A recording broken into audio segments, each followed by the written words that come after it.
யாக்கோபு என்ன பூச்சியே, அதை ஒரு பூச்சியை மாதிரி அதை உண்டாக்கும் போது அவர் தான் யானையை உண்டாக்குனவர்.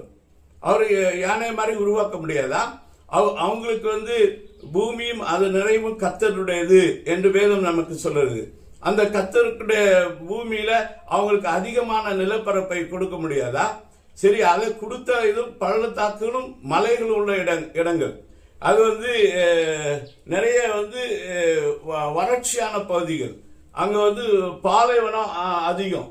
அது மாதிரிப்பட்ட இடங்களை தான் அவர் கொடுக்க முடியுமா? அவர் அதை தான் கொடுத்தார்.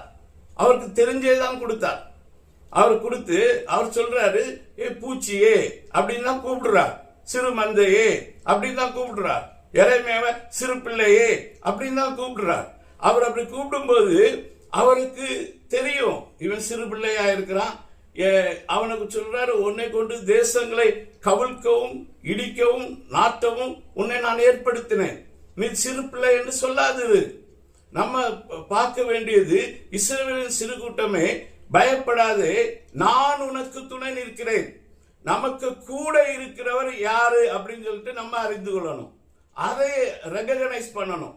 ஒவ்வொரு நாளும் அதை ஆண்டவர்கிட்ட சொல்லணும், ஆண்டவரே நீர் என்னோடு கூட இருக்கிறீர், இந்த நாளை நான் சந்திக்க போகிறேன், இந்த நாளில் உள்ள காரியத்தை எல்லாவற்றையும் ஜெயமாக மாற்றும். அவர் என்ன சொல்றாருன்னா, இதோ போரடிக்கிறதுக்கு நான் உன்னை புதிதும் கூர்மையான பற்களுள்ள எந்திரமாக்கிறேன், நீ மலைகளை மிதித்து நொறுக்கி குண்டுகளை பதருக்கு ஒப்பிடுவாய், அவைகளை தூற்றுவாய், அப்பொழுது காற்று அவைகளை கொண்டு போகும், சுழல் காற்று அவைகளை பறக்கடிக்கும், நீயோ கர்த்தருக்குள்ளே கலிகூர்ந்து இஸ்ரவேலின் பரிசுத்தருக்குள்ளே மேன்மை பாராட்டி கொண்டிருப்பாய்.